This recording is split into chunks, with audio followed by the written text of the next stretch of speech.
Hey guys, Chuke here with Chuke's Outdoor Adventures.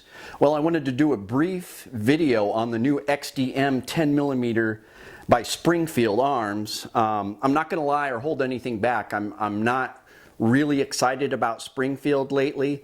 You know, I don't even like saying the name Springfield. But really, it comes down to me being a gun addict. I have a problem, and when this was first announced, I had to have it. There's just something about a new polymer striker-fired 10mm entering the market, kind of similar to what Glock's doing, and we're going to have more detailed comparison with Glock's Wednesday. Chuck from Alaskan Ballistics and I are going to really compare these guns to the Glock 20 and Glock 40 and do a bunch of tests, and we'll get into the specs then. I just wanted to give you guys my impressions.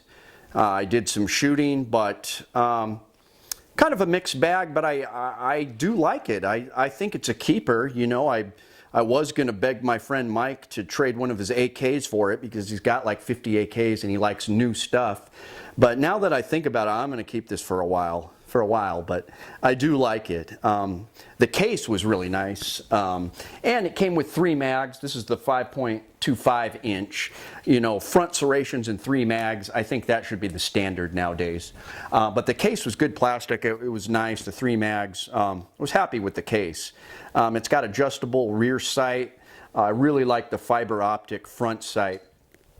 Because we're losing a lot of light here in Alaska, and when I went out to shoot, it was already getting dark. I got some good muzzle blasts. It was like a fireball every shot, but I could really see the front sight, and it was really handy. So I really like that in the low light. So already I can see with, you know, real world experience out camping or hunting or something, how that would come in handy. 15+1 capacity, you know, it's trying to compete with Glock. There's something to be said for having a 10mm with 15+1 capacity. It's impressive. Interchangeable back straps, the match barrel. Now this is something that sticks with me. It's got a 1/16 twist, and so I'm thinking that I might just use this as my hard cast gun, and just, you know, I've been traumatized shooting hard cast out of my first Glock 20, got all messed up, so I just shoot copper out of it and jacketed bullets. But this might be my hard cast gun. That the barrel even says match on it, and I was impressed. You know, I shot 200 rounds through it right out of the box, not a single malfunction. Just ran flawlessly. I was impressed with that.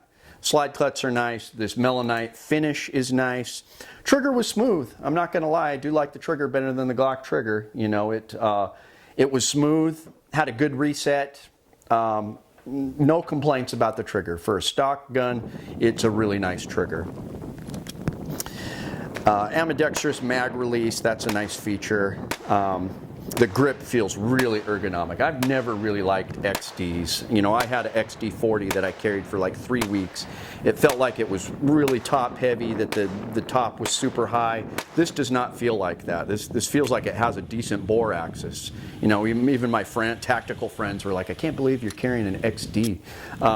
They just don't like them. They just felt cheap, and never liked them, but this new mod I like. I gotta say that I really like this gun.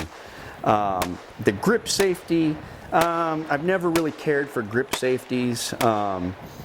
You know, that it's not very common for them to have problems, but it has happened.